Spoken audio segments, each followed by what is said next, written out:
Dankjewel. dat je bent. Dank je. Neem plaats. Mijn naam Lars Pakbier, 28 jaar en sinds 3,5 jaar eigenaar van FB4. Een bedrijf wat andere bedrijven helpt met Facebook, LinkedIn en Instagram.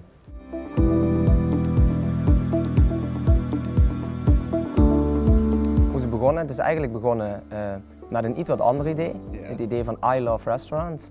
Het eigenlijk een recensiegids op het internet was, waarin je eigenlijk positieve reviews over horeca kon schrijven, die wij dan nu wilden gebruiken om de Facebooks te updaten. We zagen veel restaurants die nooit wat erop hadden staan. En we dachten dat lag ook een stuk aan het materiaal. Maar goed, we kenden ook niemand, dus dat was toen, ik deed het samen met een compagnon. Maar gaandeweg kwamen we eigenlijk erachter dat elke keer als we over die recensiegids begonnen, dan zeiden de klanten van, dat wil ik helemaal niet, ik wil niet op je recensiegids komen. Als ik dan zei van ik wil daar die Facebook mee updaten, dan was dat een ander verhaal. Maar goed, zodoende kwam uiteindelijk dan ook die keuze dat ik dacht, misschien van de eerste keer ooit van binnen naar buiten, van buiten naar binnen denken. Dat ik dacht van oké, je moet een stuk doen ook wat klanten behoefte aan hebben. Laat ik die I Love Restaurants website parkeren en laat ik die bedrijven gewoon gaan helpen met het onderhouden van die Facebooks. En zo is het begonnen.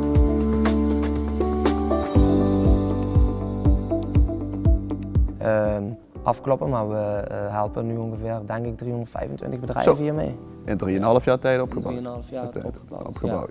Ja. En het gaat nu, ben je het langzaam aan het doorontwikkelen naar Facebook, ook LinkedIn en andere social media? Ja, dus we hebben gezegd van de rol van specialist, dat is ons stuk. We hoeven niet de hele marketing als regisseur in de gaten te houden. We willen ons echt specialiseren op bepaalde stukken. En eigenlijk het moment dat die Facebook vorig jaar met ons contact opnam, toen zijn wij gaan denken van oké, dan is het tijd voor de volgende stap. En dan gaan we ook op LinkedIn. En dan gaan we daar, want de eerste, je kunt je dat zo voorstellen, de eerste dag hadden we champagne en de week daarna hadden we crisisoverleg. Wat als het grote Facebook contact opneemt en nu met 10 jongens en meisjes uit Heerlen, wat zegt dat over de levensduur? Wat als dat omvalt, dan valt FB4 ook om. Nou goed, en zo zijn we toen op LinkedIn begonnen en super.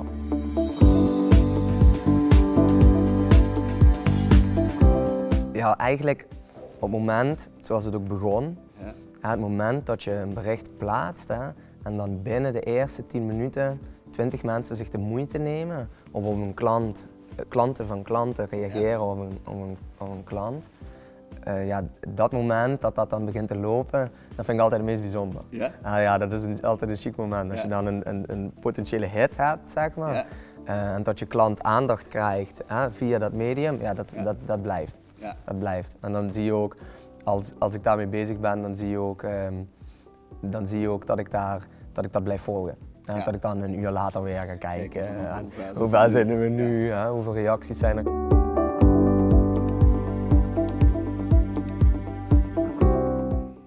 Ja, ik denk altijd bereid zijn om kennis te delen in plaats van kennis per se te willen behouden.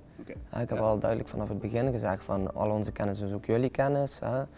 We willen heel graag alle klanten het komende jaar allemaal nog een keer opleiden, nog een keer een stap verder, want wij willen met ze verder.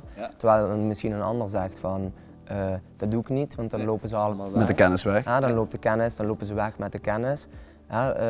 Ik denk dat is bij ons niet. De kennis delen maakt het juist krachtig en uiteindelijk de creativiteit en die ideeën, we bedenken toch altijd nieuw.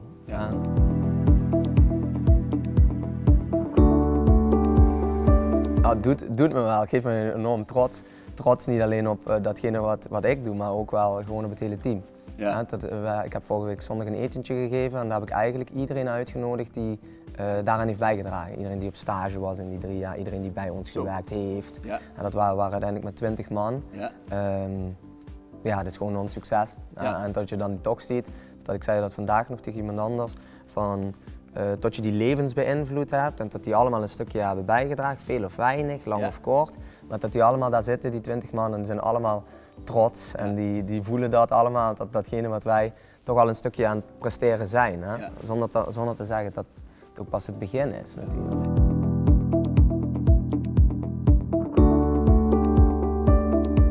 Ik denk dat loopt een stuk in elkaar over. loopt een stuk in elkaar over. Heb je tijd voor hobby's, privé? Ja, jawel. Ik heb wel genoeg tijd nog. En we komen nu wel op een vlak dat we ook zeggen, ik weet niet of we dat moeten opnemen, maar ik heb afgelopen donderdag tijdens een vergadering applaus gekregen dat ik een stuk van de financiën heb losgelaten. Oké. En dat de financiële afdeling dat met slagen vooruit af en overneemt, zeg maar. Ja, dat is waanzinnig, want dat is nodig. En daar is dat soms, heb je het daar moeilijk mee? Ja. Ik wil dat toch dan een beetje in de gaten, het gevoel hebben dat ik dat in de gaten kan houden. Maar goed, het gaat sommige stukken moet ik ook loslaten. Ja, want de accountant zei in het begin van het jaar ook, er zijn heel veel bordjes. En die bordjes die houd je nog, je bent bovengemiddeld goed in de bordjes omhoog houden. Maar op een gegeven moment gaat het niet. Nou ja, goed, en daar laat ik me graag helpen.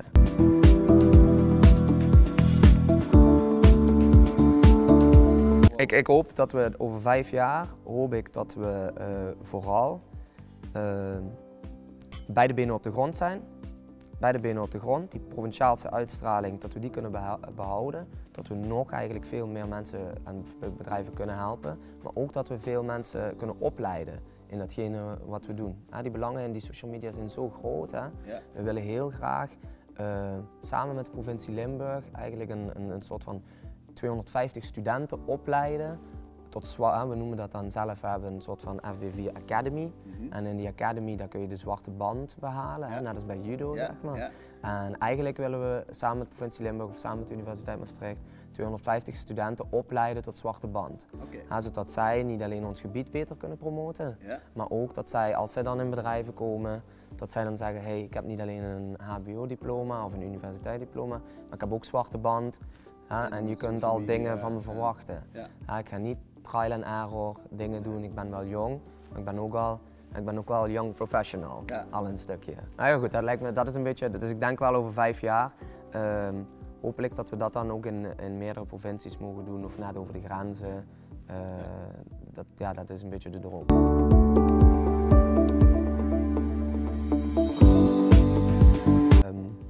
Doen waar je met je hart achter staat. Want als je je hart ook laat spreken, denk ik, dan kom je op plekken. Als je vanuit je gevoel spreekt en altijd vooral in toegevoegde waarde probeert te denken, wat je voor een ander zou kunnen betekenen, dan komt dat al bij een ander goed binnen. Plus ook niet bang zijn om hulp te vragen. Want het I Love Restaurants idee toonde me ook dat ik eigenlijk zei, eigenlijk kennen we niemand. En eigenlijk hadden we op school geleerd dat. Het theorieboek stond het zo. Het theorieboek stond het zo. Doen we acquisitie. Gaan we langs. Met een mapje onder de arm. En dan waren we dan boos als een eigenaar iets met ons afsprak en vervolgens dat 2 weken later niet was. Dat uiteindelijk zeg, durf dan ook hulp te zoeken. Kijk in de mensen om je heen. Of ze je misschien echt, als je echt je verhaal vertelt en je passie vertelt, of ze je dan kunnen helpen. Want je netwerk is zeer belangrijk.